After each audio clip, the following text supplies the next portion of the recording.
Hello বন্ধুরা, এটা একটা হচ্ছে যে ঐতিহ্যবাহী পেটিকোট। এই পেটিকোটটা অনেক আগে মানুষেরা এই পেটিকোটটা ব্যবহার করত। হ্যাঁ, তো এখন প্রায় এই পেটিকোট আ কেউ বানায়ই না। হ্যাঁ, তো আসসালামু আলাইকুম। বিস্তারিত দেখুন। সর্বপ্রথমে আমি পেটিকোটের মানে নিচের যে অংশ সেটা আমি মাপ দিয়ে নিয়েছি। ওটা আপনার ২৮ ইঞ্চি মাপ দিয়ে নিয়েছি। এটা তো সবাই, এটা আবার দেখানোর কোনো ইয়ে নাই। ঠিক আছে? তো এখন আমি ওই ওপরের কোমরের পট্টির যে কাপড়টা আপনার ৬.৫ ইঞ্চি, সেই ৬.৫ ইঞ্চি আমি কেটে নিলাম। নেওয়ার পরে এটা আবার জয়েন দিতে হবে। হুম? আপনার হচ্ছে যে এটা ২১ ইঞ্চি করতে হবে। এর জন্য জয়েন দিচ্ছি। মানে জয়েনের কাপড় কাটতেছি। এই কাপড়টা কেটে হচ্ছে যে আপনার ২১ ইঞ্চি করব। ঠিক আছে?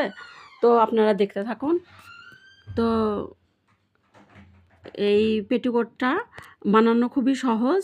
নিচের পার্ট তো কোনো মানে খালি মানে কেটে ভাঁজ দিয়ে সেলাই দেওয়া। এই যে আমি দেখেন ভাঁজ দিয়ে নিয়েছি। এটা ২৭ ইঞ্চি না ২৮ ইঞ্চি ভাঁজ দিয়ে নিয়েছি। নেওয়ার পরে এই যে দেখেন আমি হলে সেলাই দিচ্ছি।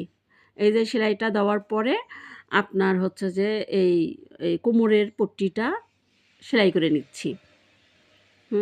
এটা খুব সহজ মানে পেটিকোটটা। যাই হোক, তো এই কোমরের এই অংশটা সেলাই করে এখন আমি কাপড়ের জয়েনটা করে নিচ্ছি। এই যে দেখুন, হ্যাঁ, এখন আমি জয়েনটা করে নিচ্ছি। ওই যে কোমরের পট্টির কাপড়টা জয়েন দিয়ে নিলাম। কারণ একটা তো এক পার্ট আপনার ২১ ইঞ্চি আসবে না। তো জয়েন দিয়ে নিয়ে আমি কোথায় কোন কুচিটা রাখবো, কোনো জায়গায় কম বেশি যাতে না হয়, মাঝখানে তারপরে মধ্যেখানে এটা কেটে নিয়েছি। যেখানকার কুচি সেখানকার থাকবে। তো যে দেখুন আমি এখন কুচি দিয়ে নিচ্ছি। ওই কোমরের পট্টির কাপড়টা নিচে দিয়েছি, উপরে আমি এইভাবে কুচি দিচ্ছি। দেখুন কুচিটা দিয়ে এই যে দেখুন কুচি দেওয়ার পরে আপনারা আমি তো প্রায় অনেক দিন হচ্ছে, না হলেও ৩-৪ বছর হলে আমি এই গোল পেটিকোট অবশ্য বানাইনি। এর আগে বানাতাম।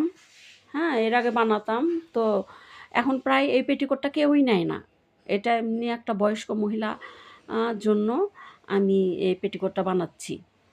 হ্যাঁ, এই যে দেখুন আমি ওই যে এখানে কেটে রাখছি। এখন ওখানেই এই মানে সেলাইয়ের অংশটা ওখানে রেখে বাস আবার এই পাশে মানে এইখানে যেখানে আমি কেটে নিয়েছিলাম সেখানে আমি কুচি দিয়ে সেটা মেকআপ করে দিলাম। আবার এই পাশে